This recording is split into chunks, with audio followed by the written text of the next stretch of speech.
Welcome, welcome, welcome to Master Force with Shemsu-t. I appreciate you joining me for another session of a conversation with some of our coaches. And today we are talking about back to family. Are you the black sheep?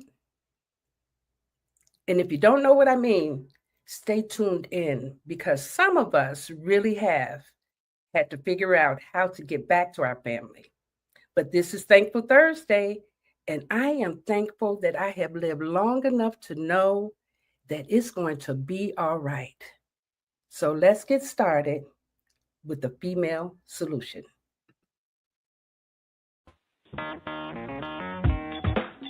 Women have the power to transform this world. We can end crime and violence if we all agree to do one thing: share. Let's share our wisdom, share our time, share our talents, share our finances, but most of all, let's share our love. This is the female solution. Yes, yes, yes. This is the female solution. And do I have a solution in the show for you today? We are talking to the wonderful and amazing Teresa Lugo from Puerto Rico. Come on in, Teresa. How are you? I'm good. How are you? I'm wonderful. It is so good to have you here live and seeing your beautiful face. What's happening over there? Well, let's see. In paradise, what can be happening, right? Just Beautiful loveliness. weather. Yes. All I can think about when I see you is the beaches, the sunlight, the water, the food, the Yes. apple. It's Just amazing. wonderful. We're going to be having a really lively conversation, kind of a deep dive into what it is to get back to the family. Talking about that black sheep syndrome. That's pretty deep. And both of us have had that experience. But before we get into that, I really want you to share with the people who is Teresa Lugo. I want them to get to know you the way that I know you. So kind of give us a little feedback, a little information about Teresa. Well, it's interesting because when I wrote my book, one of the things that I decided to do was start to take those labels off. So let me think.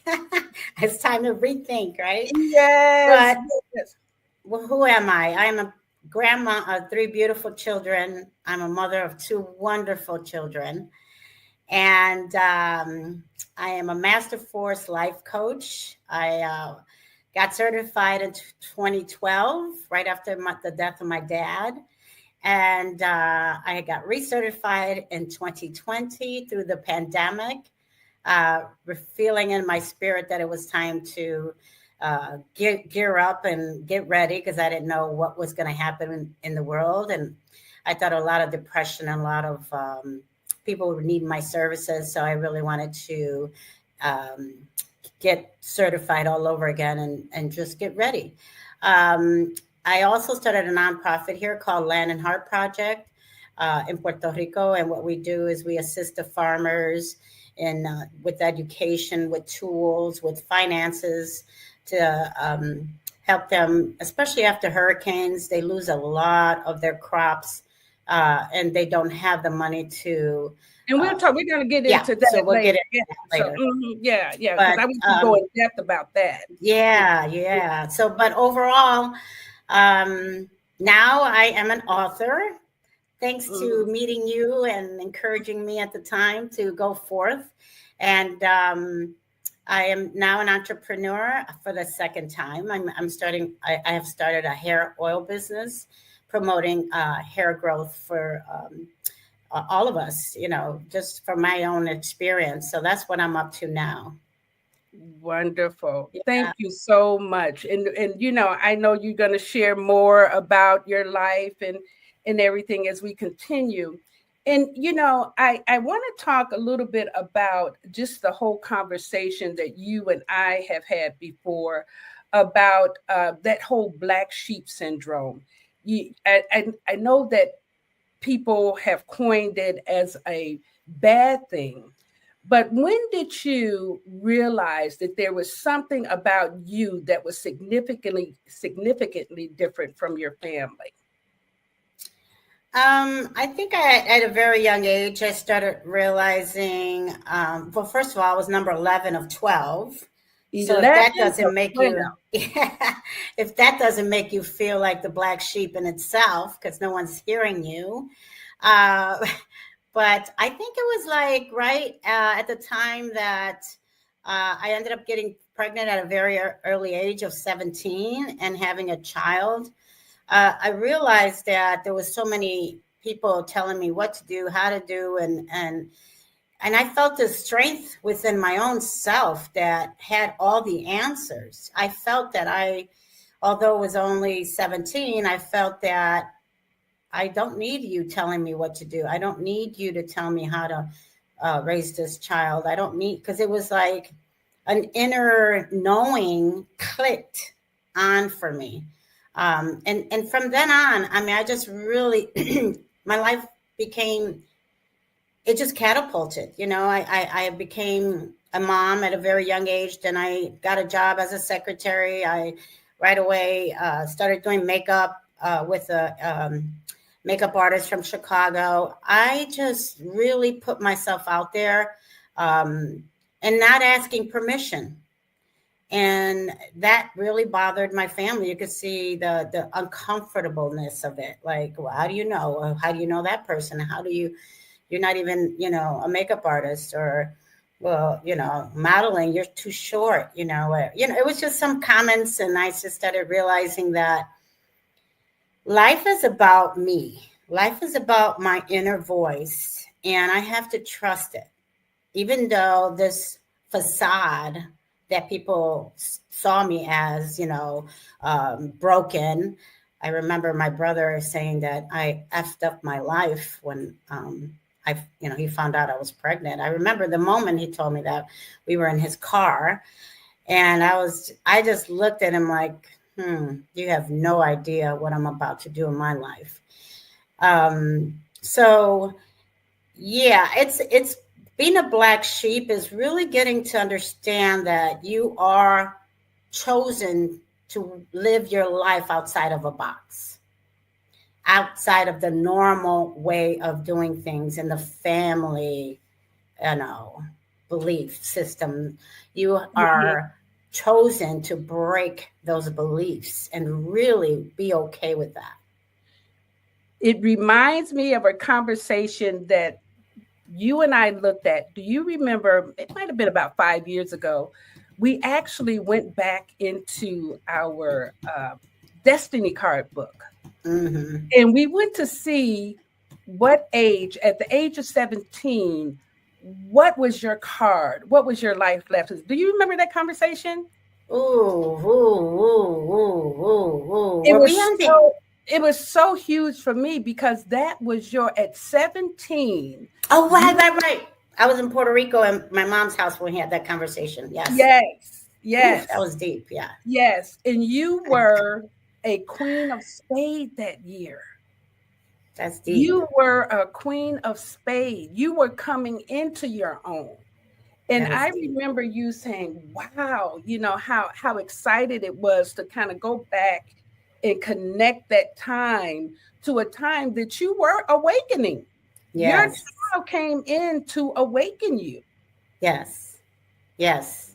It was an amazing experience. Yeah, I remember that. I was, in fact, since then, I always said, I want Moo to give a class on how she did that, how you honed in on that, because there was so much more that I wanted to explore. So Yeah, let's that was great. remember that. Yeah. So go Yeah. ahead, keep going. So you're saying that um, the brother told you that, and you said to yourself, "You won't believe what I'm going to do." Yeah. Now, at that time, what was on your mind? What did you think you were about to do at that time?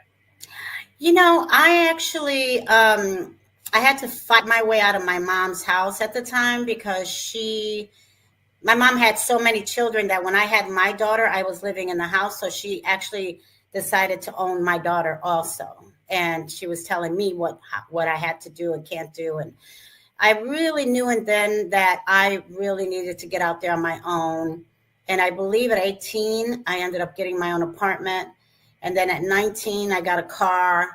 And then at 20, I really started to, and I think my daughter at the time was 6. Stephanie Marie, were you 6? You were getting close to 6. My daughter loved to sing and dance. I don't know, as she was watching TV. So I started to see something in her, and I ended up getting her involved in modeling at a very young age. She was doing commercials, etc. And they would say, hey, how about you join in on the pictures? And I'm like, no. They're like, come on. So that avenue opened up for me. And when that avenue opened up for me, then I started seeing more stuff because I started meeting makeup artists. I started meeting photographers.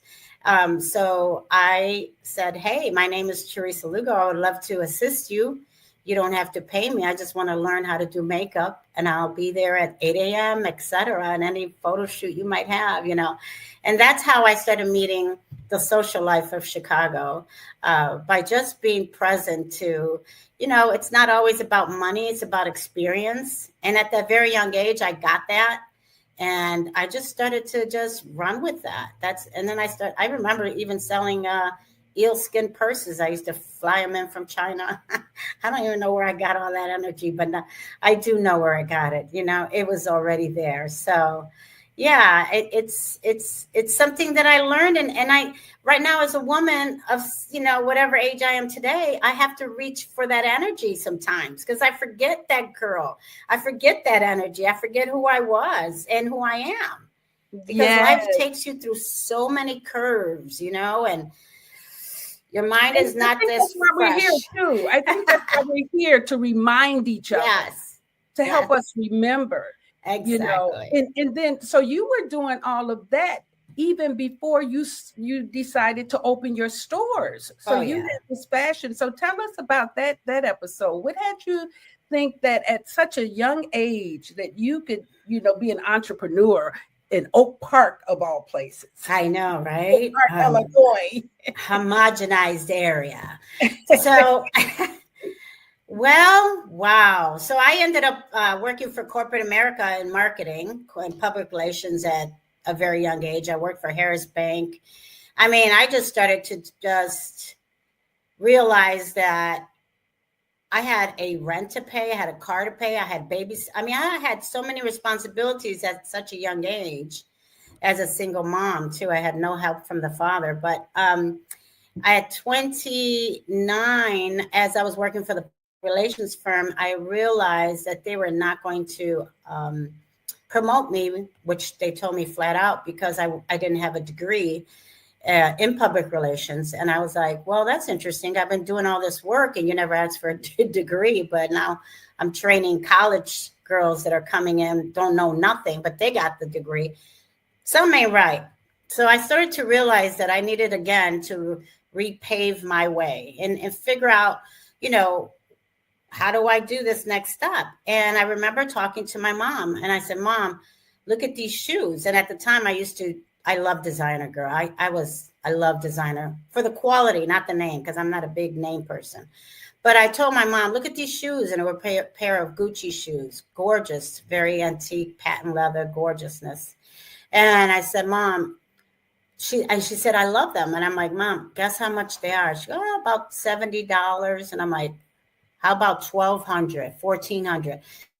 Okay, are you crazy? She sounded like a rooster.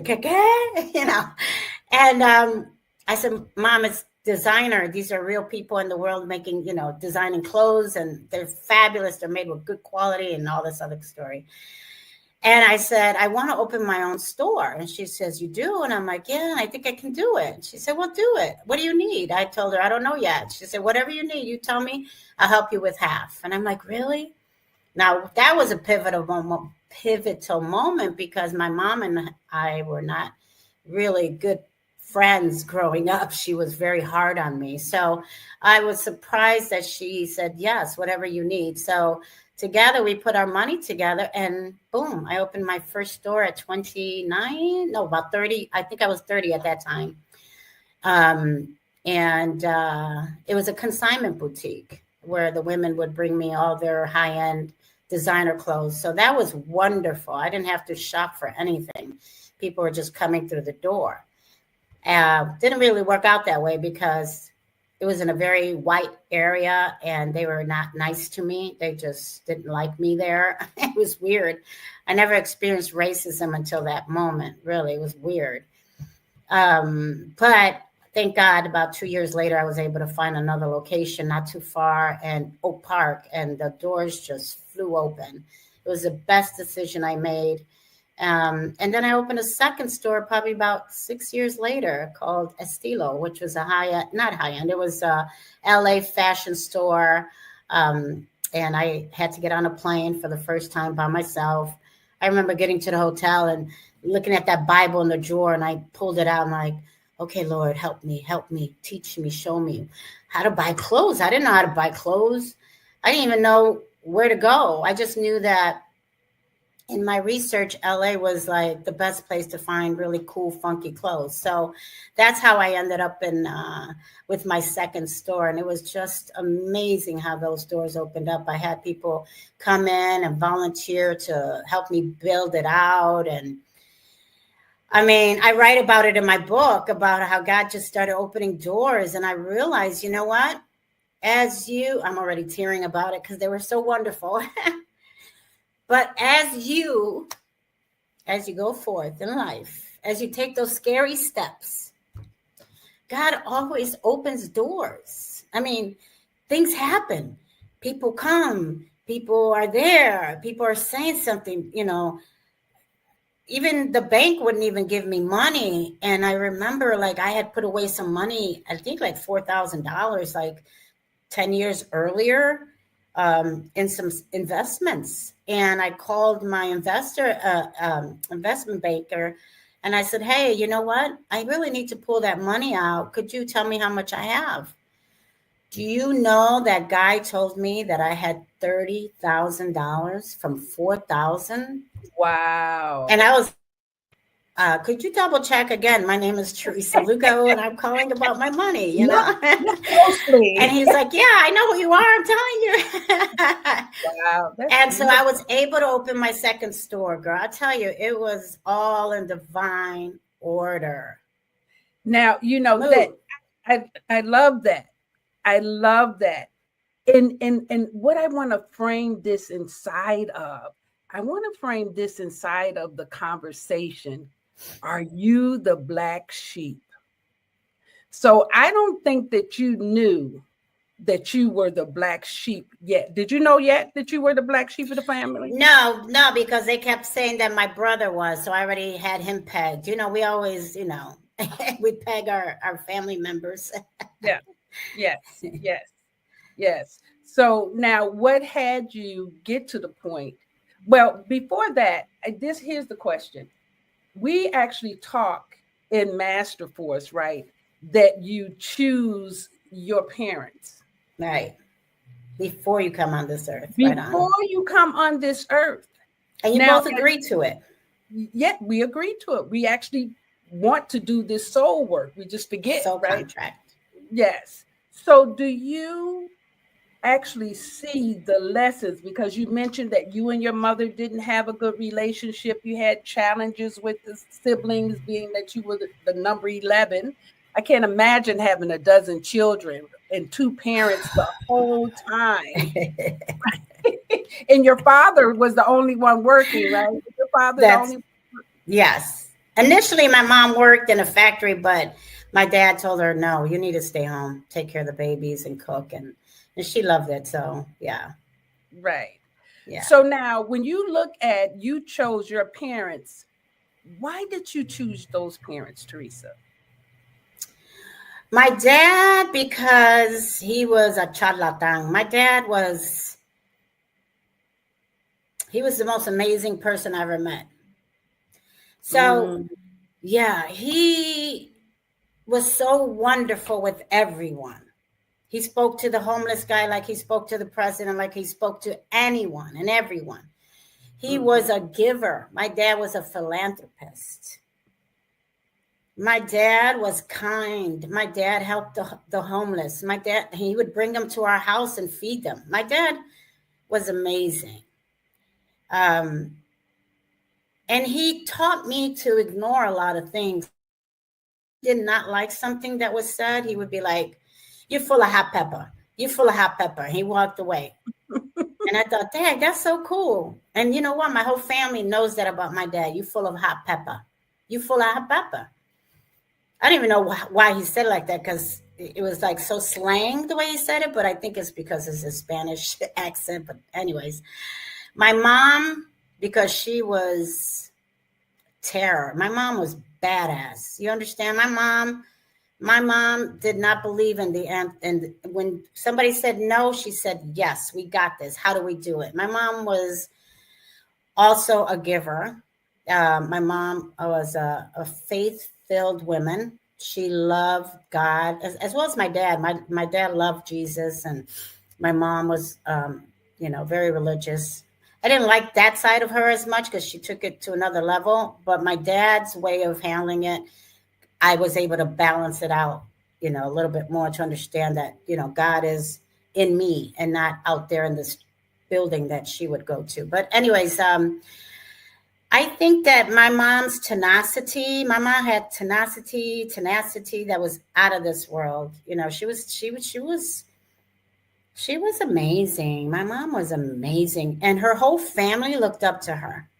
Her whole family, she would get money, and right away she would help my uncles and aunts, get their teeth done. Or she was just a giver to her family. She gave.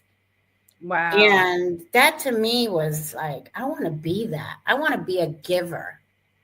Mm-hmm. And my mom wasn't one of those kiss ass or givers, right? We have those two that to give, I receive, so let me give, right? My mom and dad both were just givers. And you can see the happiness in that action. And I love that about them. So I think that's why I picked both of them. That's beautiful. I want to read some of the comments that we have, Teresa. Oh. But while I'm reading the comments, I do want to have the conversation about how you and I met, because we say that your father brought us together. Yeah. So we'll talk about that. Let me read some of the comments. Let's see. So Lawrence Lenore says, old school dads. Yes. Absolutely. The Female Solution says that Asada has a chapter in her first book telling parents, you get chosen. Absolutely. Also, we have, wait a minute. Where did my note? There we go. We have Shani, who says, this is exceptional, ladies. Oh, thank you. Oh, thank you. And then Ernest says, my two most beautiful people in my world. Oh, Big Papa. So we love you. We love Ernest, don't we? Absolutely. So now, Teresa, do you remember how we met? Do you remember that conversation? Yeah, I am actually sitting here and I'm appreciating the fact that you were able to read some comments so that I can get my strength back up, because when you said those words, I turned it to mush. Because it was such a trying time of my life. My dad just died, and I was like lost. Mm-hmm.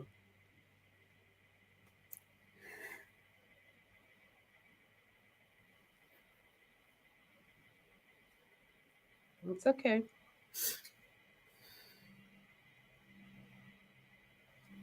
You've come a long way since then. And every time I talk about it, I always go there. It's like, girl, okay. But you know what? That's beautiful. That's where emotions are, and it makes us human. So that's a good thing. But yeah. Mm-hmm.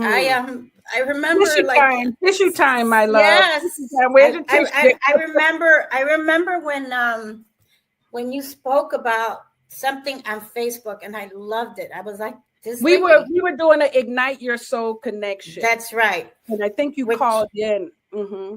That's correct. But I got it out of Facebook, and I said, I want to talk to this lady, because I know whatever she's talking about, I need to know. I need to know, because yeah, where I was a bad place. So I couldn't figure out which way to turn, but I knew that what I was experiencing was very spiritual.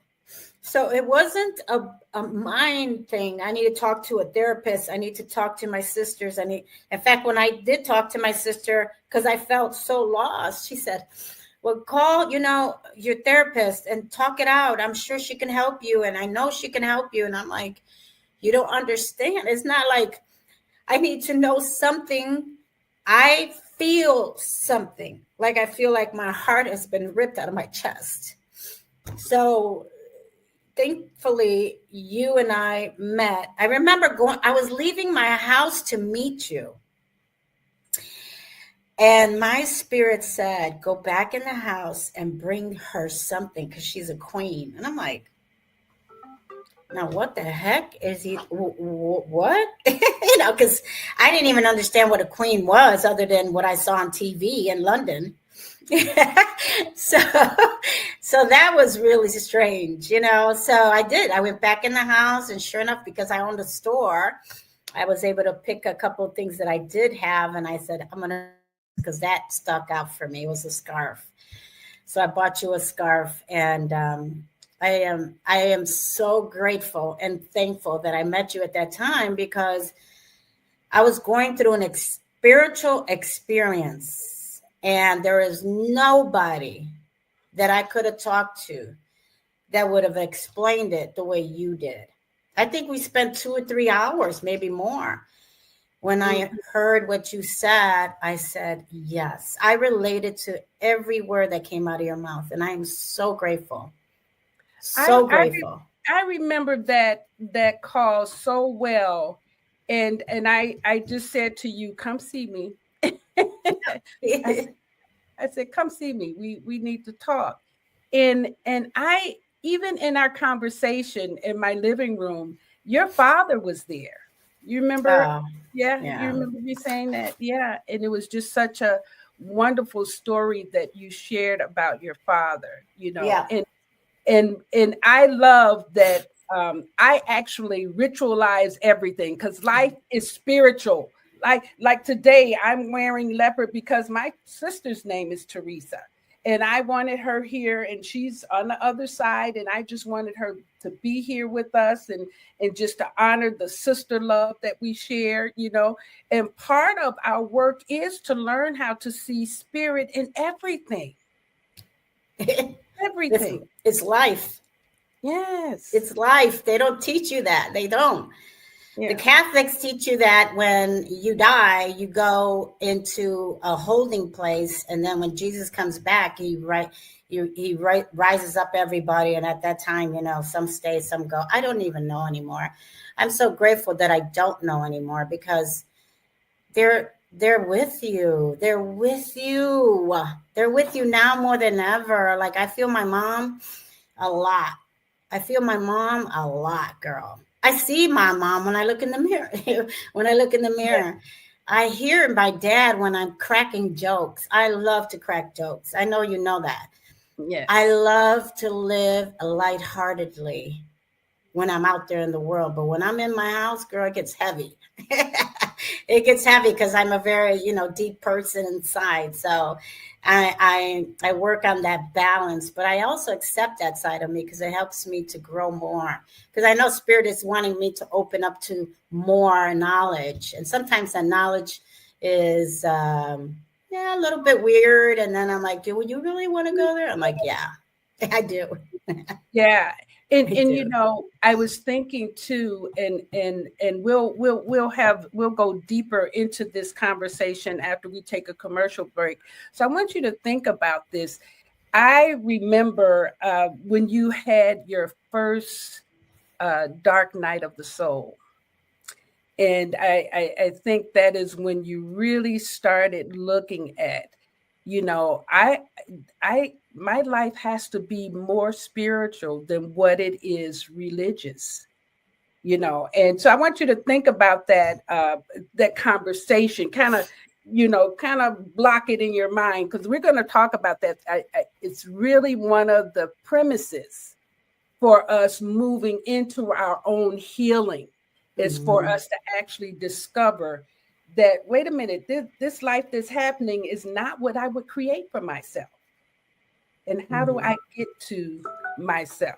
Okay, so let's are you up for that conversation? I think I am. Okay. Well, we'll come right back to it. Okay, let's listen to this first.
Wonderful. Where'd you go, Teresa?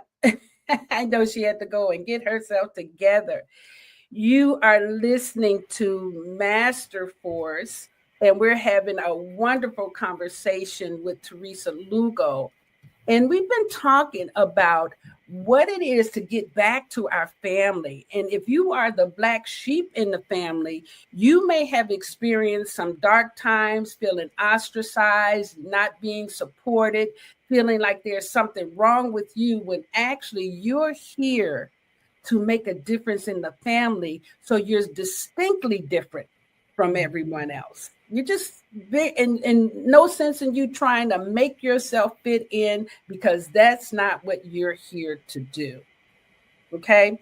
So now, Teresa, let's look at this conversation about the dark night of the soul. Do you recall what I'm talking about? I'm not sure, but if you could tell me one word or two words, I got it. It was when you realized that you were going to sell your house in Oak Park. Oh, wow. Yeah. So, okay. Yeah. You see how far you've come? You don't even remember your transitions, your initiations. You know, that was a huge initiation for you. Absolutely. You know what's really interesting? I had Dark Night of the Soul. My spirit went all the way down to when I got pregnant. Oh, that was your initiation. Yeah. That was, yeah. Okay. I think that was an initiation, because you were, the difference between an initiation and a dark night of the soul is that at that time, you weren't questioning other people. You were trying to prove your right to exist. When you get to the dark night of the soul, it's like nothing makes sense. And you're questioning everything. And you're trying to figure out, why is it like this? And I know that there's something better, but in an initiation, you're really just observing and going through a process more than what you are. Dark Night of the Soul can be kind of, it can be heart-wrenching. It is. It is. Boy, is it. Yeah. Through that process, after my dad died, everything that I had started being stripped from me. I had to attend my own funeral. That's deep. Yes.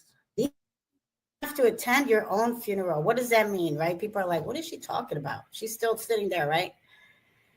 It's the old self.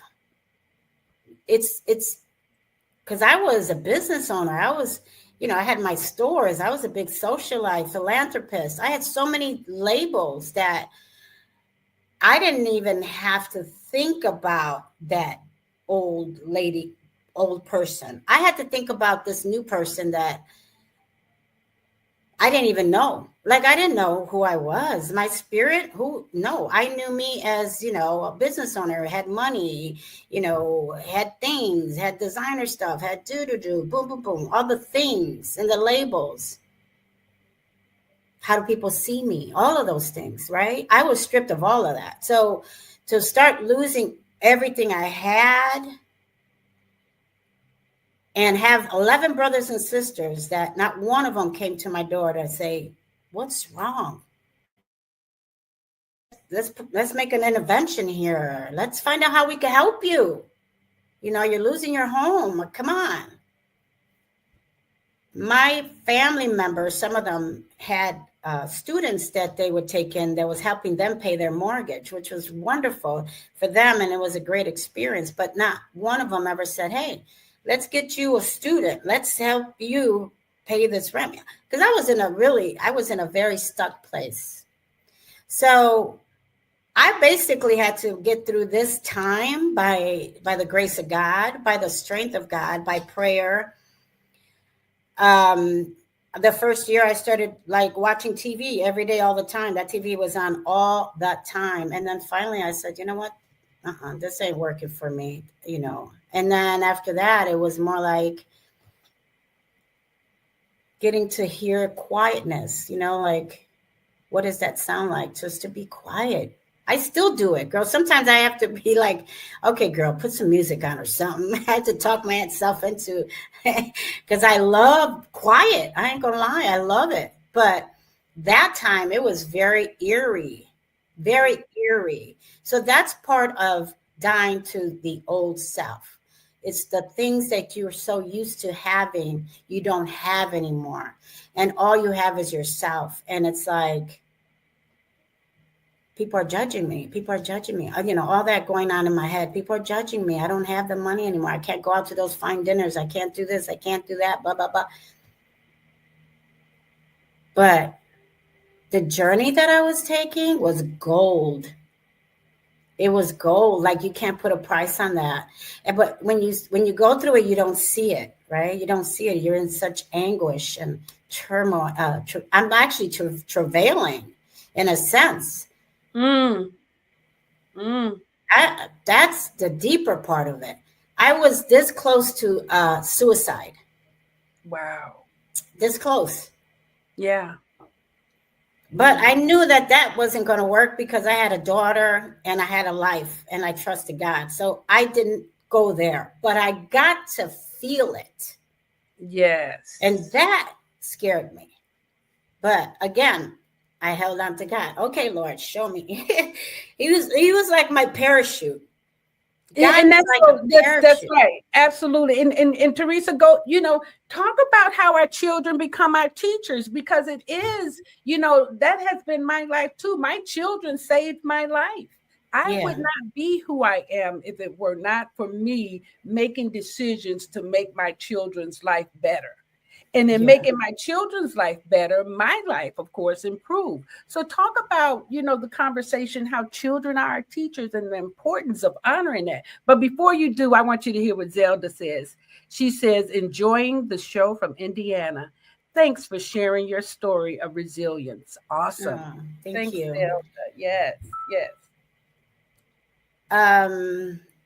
What was the question? Your children are your teachers. Because my mind went into like,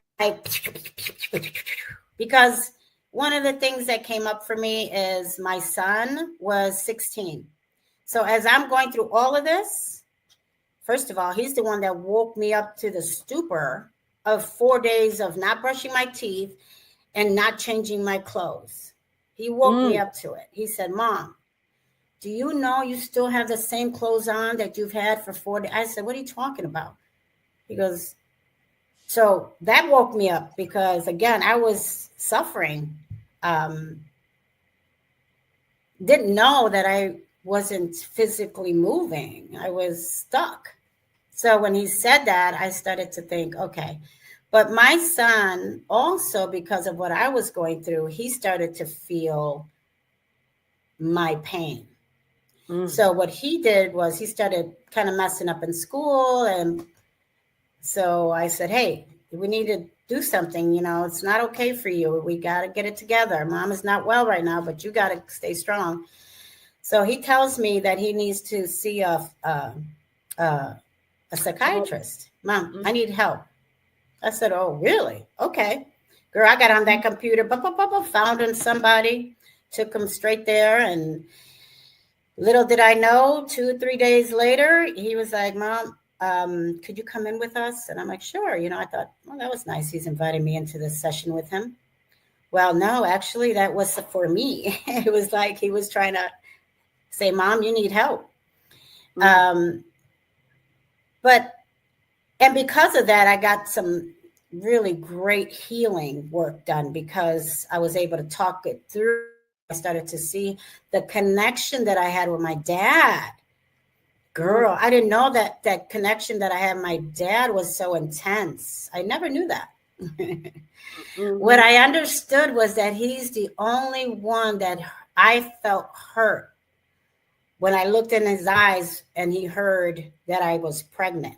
I saw the pain in his eyes, and that hurt me so deeply that I think that in that moment, I realized that everything I did after that was to prove to my dad that I wasn't that filthy little girl or whatever, that ugliness that was in his eyes. It was something about it. So that helped me to release dad in that way. I was able to release my dad, but my son continued after that to open doors of revelations to me.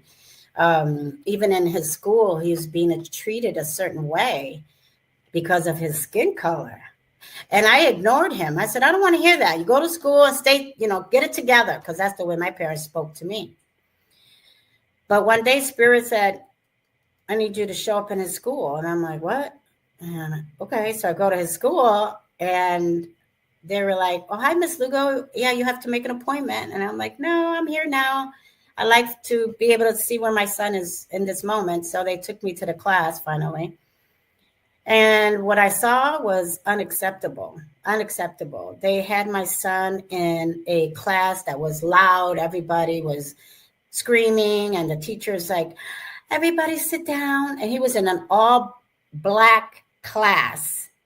And it's an all white school almost. Go figure. Mm-hmm. And the white teacher is trying to get everybody to sit down. And I'm like, what's going on here? I was shocked.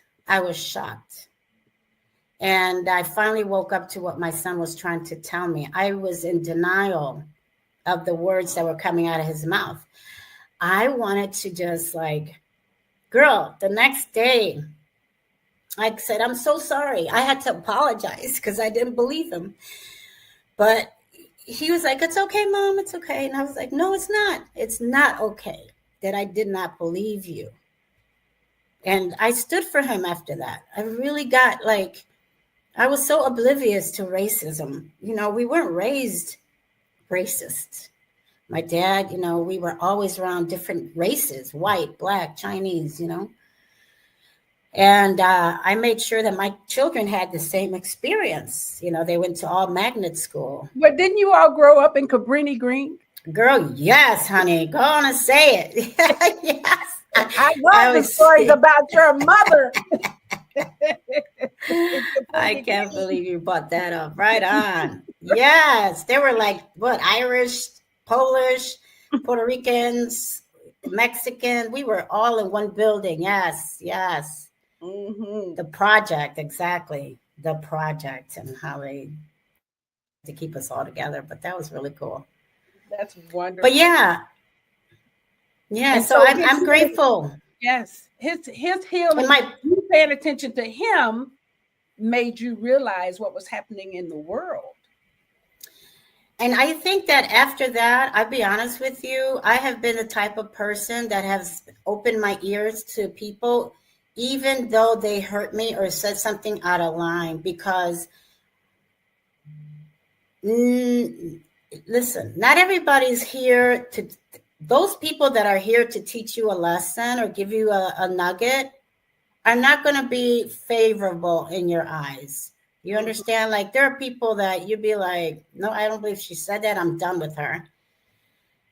Well, I tell you, I've learned that lesson at that time and has really brought me to a well-rounded woman today, because I really get the importance of listening to others and not really owning it. You know, like, I can't believe she said that. Oh, I can't believe she's with Trump. I can't believe she's with the da-da-da. I can't believe this. I can't believe that. I can't. It's like, yo,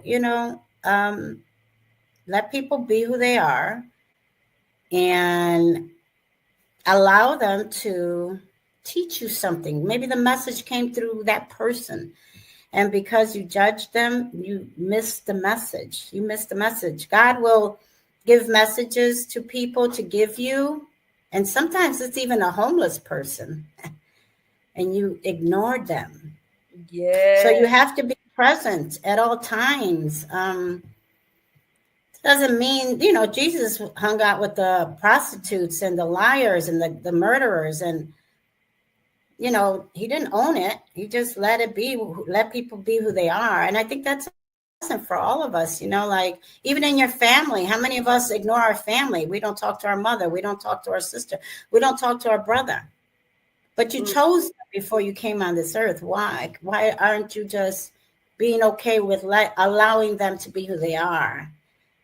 Incomplete, just like you. Have you looked in the mirror lately?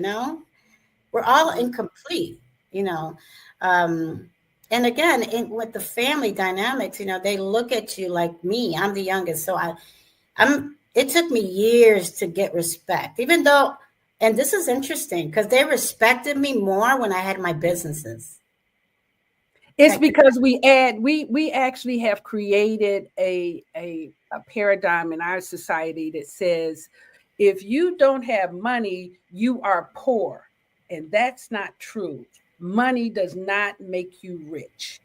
Okay. I know some rich people who are extremely poor. Okay. I have some clients that have millions of dollars and they are broken and don't even know how to connect to other people. And that's what I consider to be poor. Hold on. Let me see what we have here. This is, oh, wait a minute. I've just been given okay. Bridget says, what you are saying right now is so powerful. Is this age of polarization, we don't know how to dialogue anymore. Absolutely. Absolutely.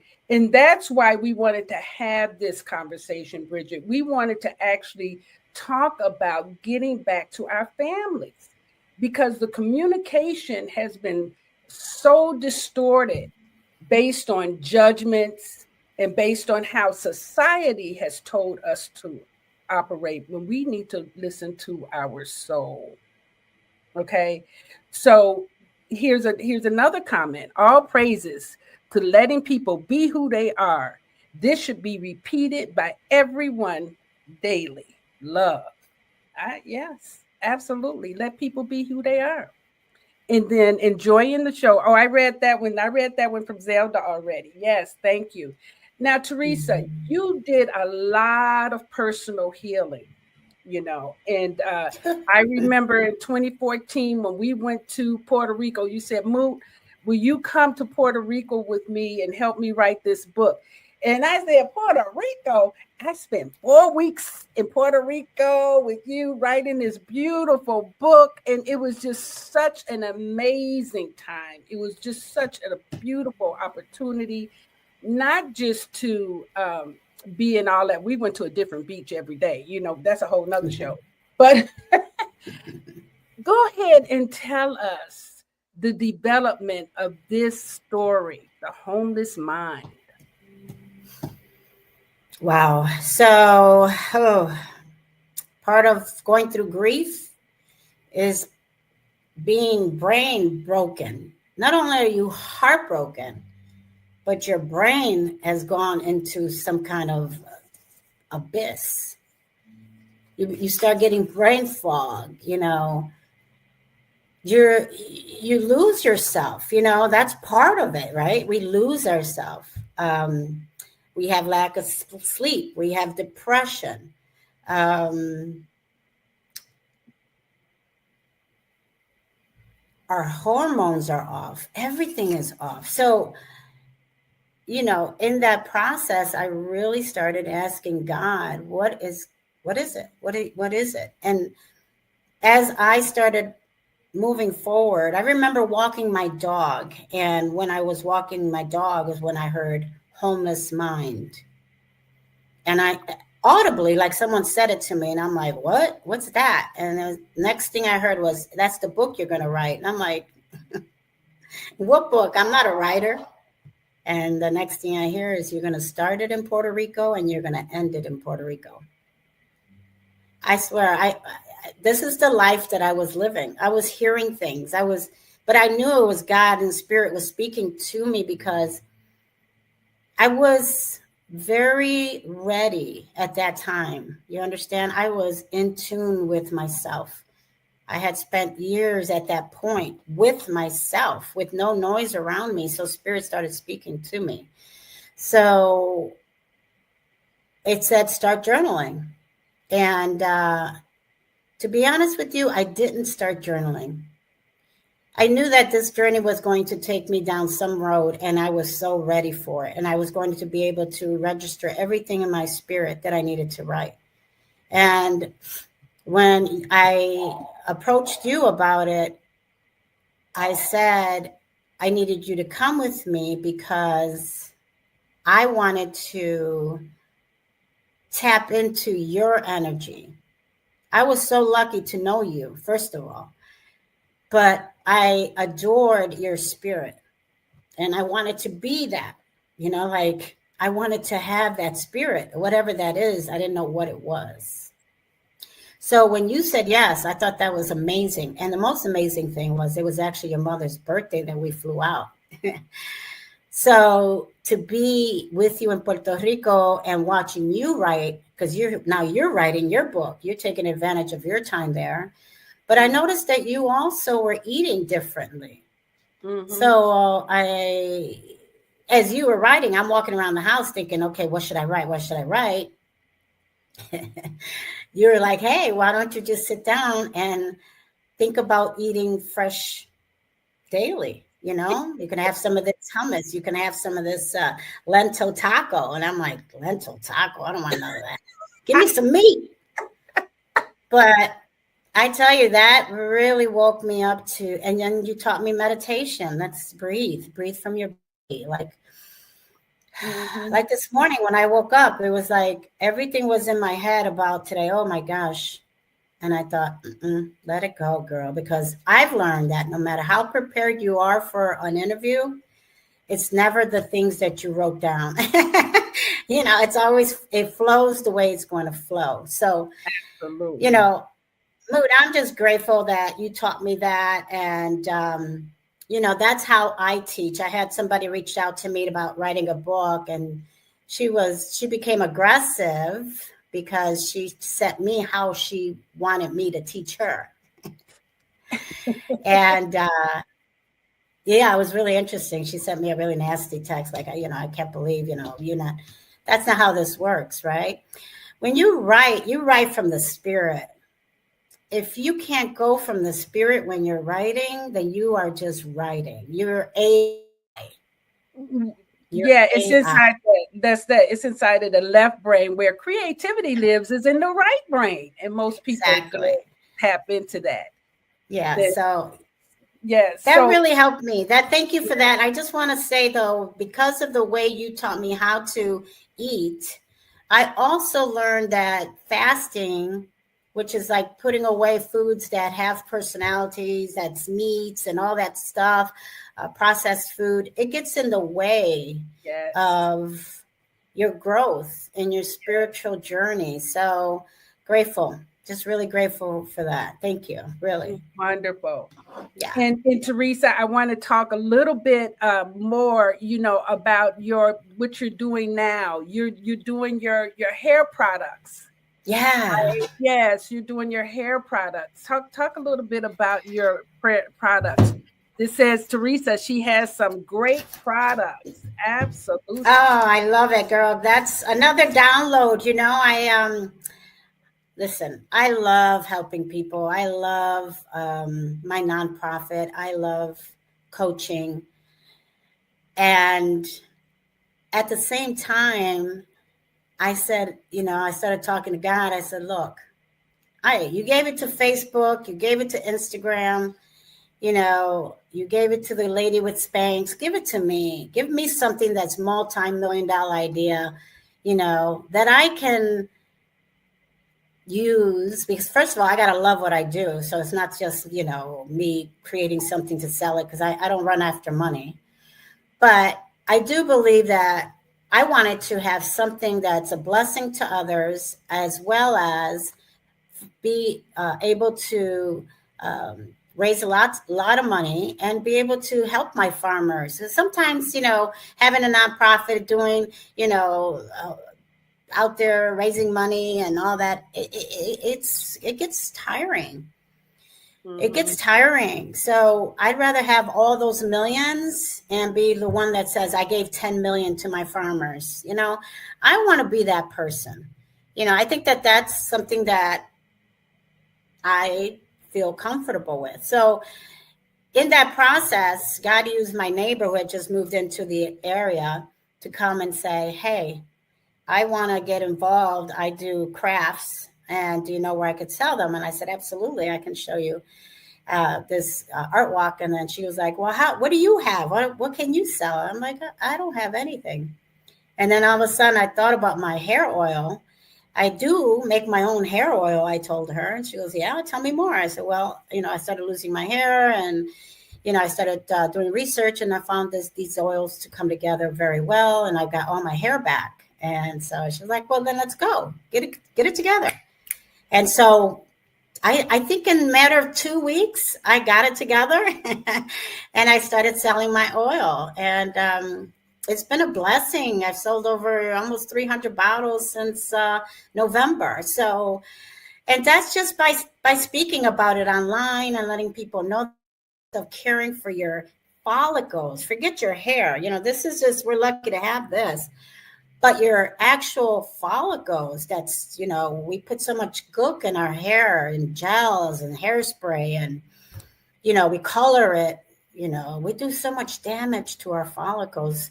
And then we wonder why we're losing our hair, so, I just, so God really started to, so I really had this formula working for me. And I started making it from friends, but nobody would use it, because I'd be like, so how was it? And they're like, oh, girl, I still have it on the shelf. And I said, no, I ain't doing that no more, because it's not just me sitting down and putting oils together.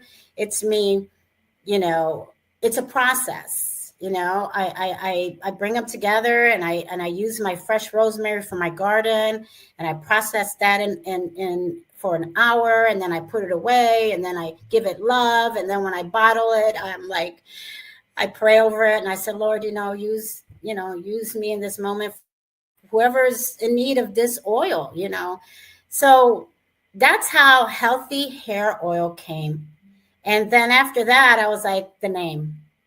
I need a name. What should I name it? And my girlfriend that I had the pleasure of meeting in my 20s, she used to call me Lady T. Hey, Lady T, what's up? How you doing? Hey, Lady T. And I still to this day go to Chicago, and she's my girl. I call her Charlotte May.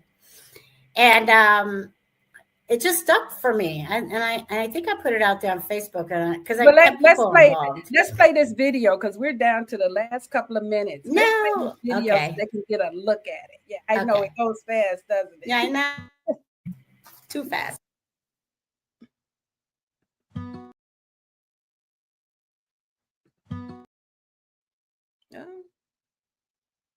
It's not going to play for me. Every night, take a moment to care for your hair. Just a few drops on your fingertips. Massage gently into your scalp and ends. Let nature do the rest. Our handcrafted hair oil blends 7 organic oils: coconut, jojoba, castor, Jamaican black seed, peppermint, batana, and tea tree. Infused with fresh rosemary from our garden in Puerto Rico and aromatic cloves.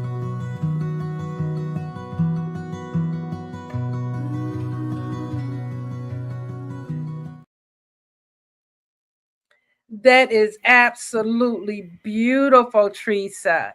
Now, where can they find Lady T's oils? So the website is called LadyT'sPureOils.com, and you can order it on there. Or if you're in Puerto Rico, I sell it at the Rincon Art Walk every Thursday, and you're welcome to stop in anytime. I do ship all over the world, so please feel free. I just sent some about 6 months ago to Jamaica, and I thought about them most recently of what's happening. But I am excited. I just had a testimony from someone that experienced alopecia in their lives for many years and started using my oil and has seen a fuzz, a difference. Their hair is coming out, and I'm like, what? So someone said spell the website, and we're at 9:00, so spell that website, and we're gonna wrap it up. It's LADYTS pure PUROILS.com. Lady T's Pure Oils. All right, and we'll figure out. You guys can check my Facebook page. We'll find it. So, Teresa, thank you so much. You're welcome so much. You were so wonderful. I just want to read a few more of these comments because they were just absolutely wonderful. People were saying that you have support in the audience. We're with you. And Naima says, "Can I order a bottle of that?" And then Lauren Slade said, "I love my healthy hair oil." So we have everybody for paying attention and being with us. I hope you'll come back again. I know that you're working on another book. And when I visit Puerto Rico, maybe we'll do a show from there. But thank you so much for being here. And definitely. And I want to add, for anyone that would like to have my book, please feel free to check it out on Amazon. I used to have it on my website, but the website is down now because I'm working on my hair oils, and I'll eventually have it on there. But please go ahead and go to Amazon and feel free to order one. I also sometimes send it from Puerto Rico, where I sign my name and do more personal book signing for you. So feel free to reach out, and I'll be happy to send it from here. Wonderful. Yes. Thank you. And thank you, everyone, for joining us. We have a wonderful, wonderful show for you next week where we're going to talk about the true principles of wealth. All right. See you next week. Thank you. Bye. Love you. Blessings to all. We've come to the end of our show today. If you missed any broadcasts, go to our website for the audio and video archives at www.thefemalesolution.com. On behalf of our team of radio hosts, I'd like to thank all of you who participated in today's discussions. And to our global family joining us from all around the world, we say thank you. To our family in China, xie xie. India, dhanyavad. Japan, arigato. Korea, kamsamnida. Russia, spasiba. Germany, danke. Poland, dziękuję. France, merci. Spain, gracias. Italy, grazie. Egypt, shukran.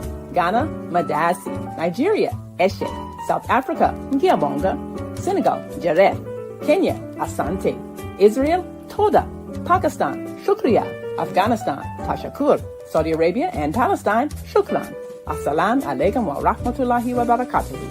Thank you, and may peace be upon you and the mercy of God and God's blessings.